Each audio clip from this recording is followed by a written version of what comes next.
श्याम सुंदर अखिल ब्रह्मांडों का नायक तुम्हारा दोस्त बन जाएगा अगर ये चार बातें तुम्हारे जीवन में हैं। पहला, ब्रज में जन्म,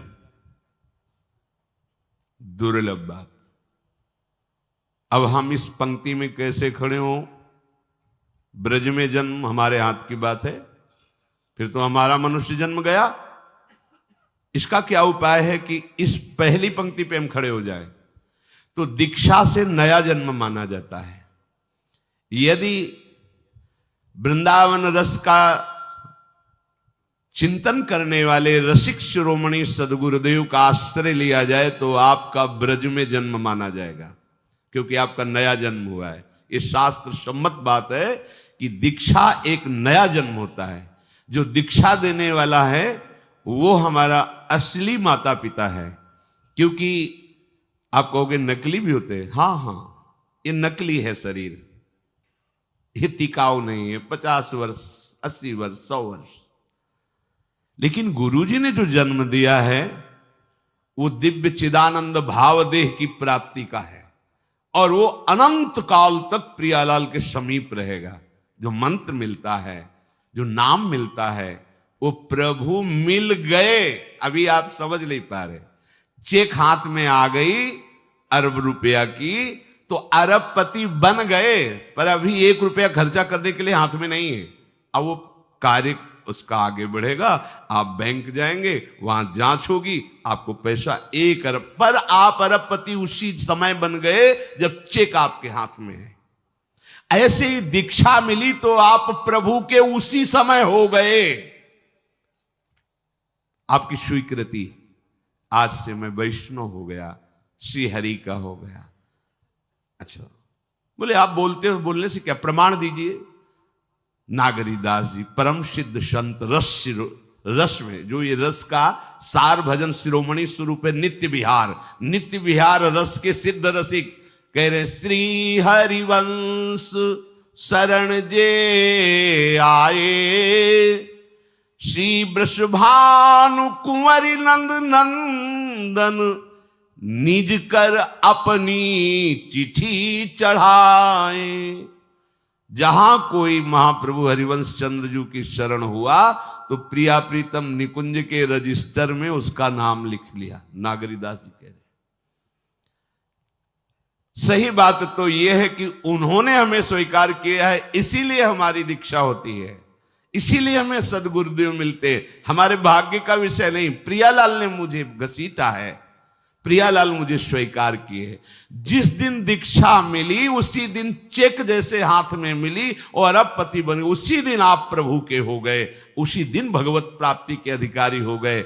अब जैसे आगे का प्रोसेस शुरू होता है, बैंक जाना, जांच करवाना, फिर सही निकलने पर रुपया मिलना, ऐसे ही अब आपकी जांच बैठेगी कि आप कैसे शरणागत हो।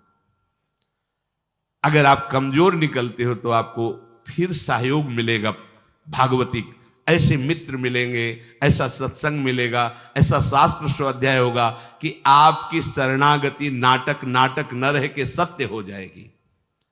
इस मार्ग में यही तो बड़ा लाभ है कि झूठा खेले साचा होए। अगर नाटक से भजन करोगे तो तुम्हें सत्य भजनानंदी बना देंगे प्रभु। ये बड़े कृपालु हैं।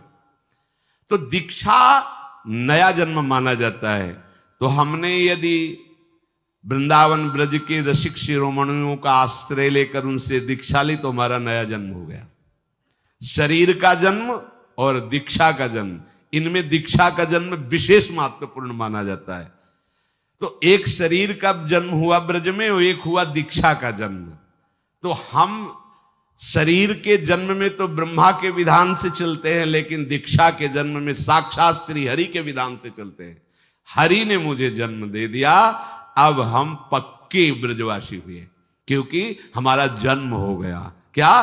दीक्षा जन्म। इसे कोई नहीं काट सकता त्रिभुवन में, यह सिद्धांत है।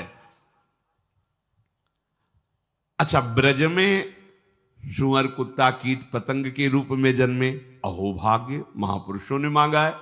पर कह रहे दूजो मानुष तन, और कई मनुष्य शरीर से तो हम कथा कह सकते हैं, सुन सकते हैं, नाम कीर्तन कर सकते हैं, नृत्य कर सकते हैं, प्रभु के लिए चीख चीख कर पुकार सकते हैं, और हम प्रभु की सेवा कर सकते हैं।